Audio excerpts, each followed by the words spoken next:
presse d'Europe 1, Olivier Delagarde. Ce matin, les journaux ont les yeux tournés vers le Groenland. C'est un énorme ours blanc qui a pris les traits de Trump et qui s'apprête à attaquer un petit bébé phoque endormi sur la banquise.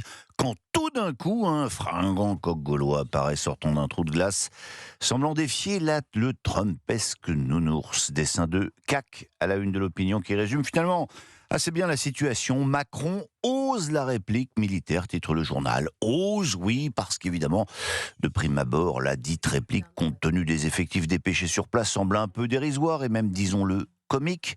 Une quinzaine de chasseurs alpins français, 13 allemands, une poignée de Suédois, un zeste de Batave. Et on a ce matin une pensée particulière pour le seul et unique bidasse anglais que sa gracieuse majesté a envoyé sur la banquise avec sa tente igloo. Mais si l'ironie est facile, la manœuvre est peut-être plus subtile qu'il n'y paraît. L'envoi d'officiers européens est un signal politique envoyé à Trump pour lui dire que le temps des concessions est terminé, explique dans l'opinion un universitaire belge. Les Européens s'efforcent en fait de trouver un équilibre délicat, montrer qu'ils prennent au sérieux le soutien au Danemark sans risquer de faire monter le niveau de tension.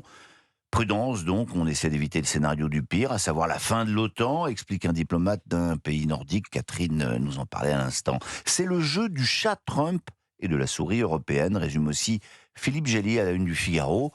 En déployant même symboliquement des uniformes sur l'île, les Européens tracent une ligne théoriquement infranchissable entre partenaires d'un même camp. Attention toutefois de ne pas trop jouer avec ce président, a prévenu Marco Rubio.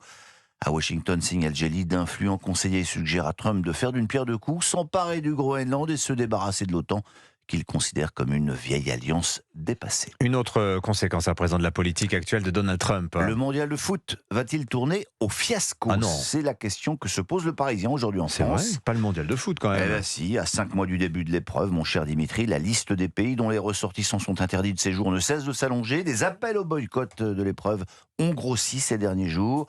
Les témoignages de fans de foot disent renoncer à un voyage aux États-Unis sont nombreux, raconte Vincent Piala. Les États-Unis comptaient pourtant sur l'événement pour relancer l'industrie du tourisme. On revient en France avec la question du budget. C'est le grand feuilleton de l'hiver. Un peu long, tout le monde en convient, mais la fin est proche selon les Échos. Le scénario des ordonnances se renforce. Des fonctionnaires de Bercy ont lâché le morceau à Sébastien Dumoulin et Stéphane Loignon. La section finance du Conseil d'État examinerait notamment depuis mardi les dites ordonnances. Selon le quotidien économique, elle reprendrait le texte initial du gouvernement et donc garantirait une certaine baisse du déficit qui devrait finalement être ramené légèrement au-dessus de 5%.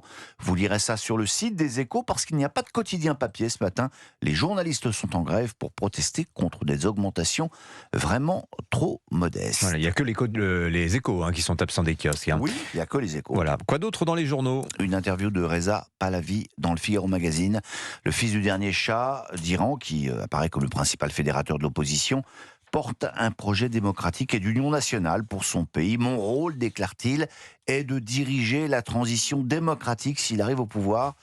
Une assemblée constituante permettra aux Iraniens de se prononcer sur le système politique qu'ils veulent, promet-il, à savoir démocratie de forme républicaine ou une monarchie constitutionnelle. Tant que vous avez le FIGMAG en main, regardez donc si vous ne faites pas partie des 200 jeunes qui font la France de demain. Entreprises, politique, technologie, culture, sport. Le magazine a identifié 200 personnes de moins de 35 ans qui sont l'avenir de la France. Bon, perdu, on n'est pas dedans. Eh bien, on n'a peut-être pas 35 ans non plus.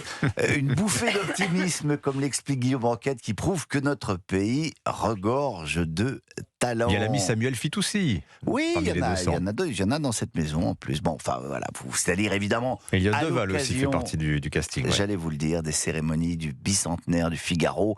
On vous en parle beaucoup depuis lundi. On va d'ailleurs terminer avec 2 talents qui ne sont pas non plus les perdreaux de l'année. Sur la scène installée au Grand Palais a eu lieu un débat entre Alain Finkielkraut et Sylvain Tesson, animé d'ailleurs par notre génie Bastier national. Si vous n'y avez pas assisté, ne manquez pas sa recension dans le Figaro de ce matin. Les 2 hommes y dissertent littérature et journalisme. Ils racontent aussi les souvenirs que leur inspire le grand quotidien de droite. Les pages saumon m'ont toujours fasciné, raconte un rien goguenard Sylvain Tesson. D'abord, c'est parce qu'il y a le mot saumon. Nous savons qu'il y a un usage de la presse quotidienne consistant à emballer le poisson, rappelle-t-il, mais le saumon pour Tesson, c'est l'animal symbolique des 3 droites qu'avait défini René Raymond, un classique des étudiants de Sciences Po première année. Le saumon à 2 âges dans son année, explique Tesson. Le premier âge où il est orléaniste, il va dans la mer, il attrape des petits poissons, se laisse aller au flux des marchés. Puis, il y a le moment où il va se reproduire, il passe le Mascaret pour gagner le fleuve, la vague est forte, c'est courageux et bonapartiste. Puis il devient saumon légitimiste en remontant le courant, il va vers la source. Voilà, la prochaine fois que vous mangerez du saumon, vous saurez que vous dégustez un poisson de droite. C'est peut-être pour ça d'ailleurs qu'il est souvent fumé. Si l'on ne voit pas pleurer les poissons, Ils sont dans l'eau profonde. Merci beaucoup. Votre revue de presse, Olivier Delagarde.